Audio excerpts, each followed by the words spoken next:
At Whitsun, I was late getting away. Not till about 1:20 on the sunlit Saturday did my three-quarters empty train pull out. All windows down, all cushions hot, all sense of being in a hurry gone. We ran behind the backs of houses, crossed a street of blinding windscreens, smelt the fish dock. Thence the river's level drifting breadth began, where Skye and Lincolnshire and water meet.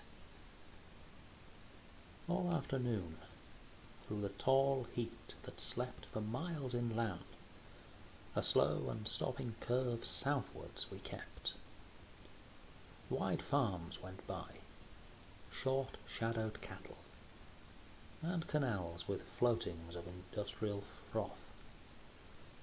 A hot house flashed uniquely, hedges dipped and rose, and now and then a smell of grass displaced the reek of buttoned carriage cloth, until the next town, new and nondescript, approached with acres of dismantled cars.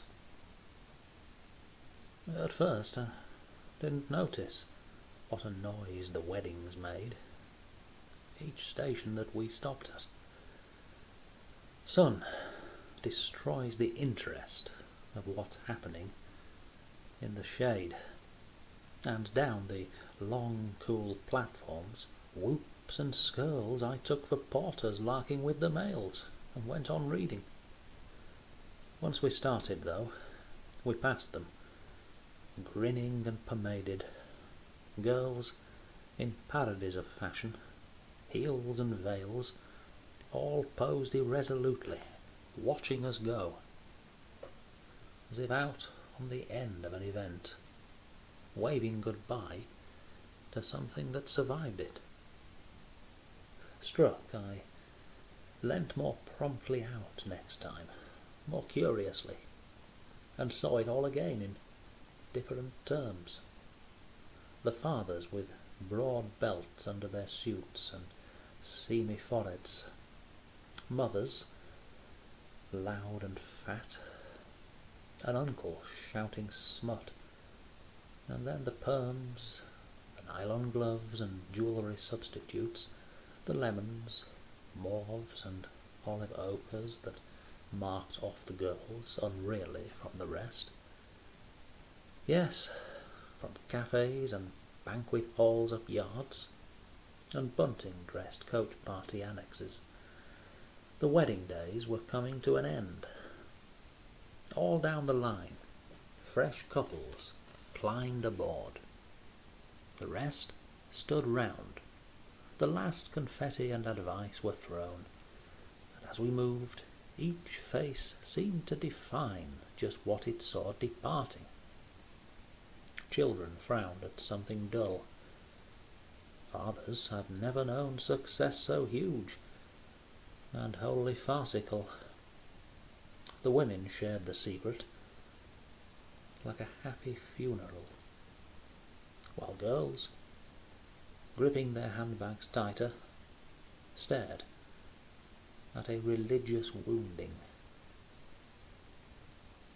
Free at last, and loaded with the sum of all they saw, we hurried towards London, shuffling gouts of steam.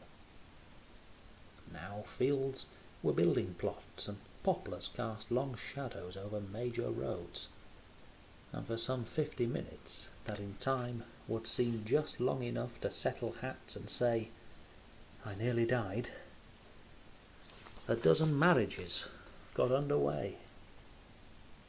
They watched the landscape sitting side by side. An Odeon went past, a cooling tower, and someone running up to bowl. And none thought of the others they would never meet, or how their lives would all contain this hour. I thought of London, spread out in the sun.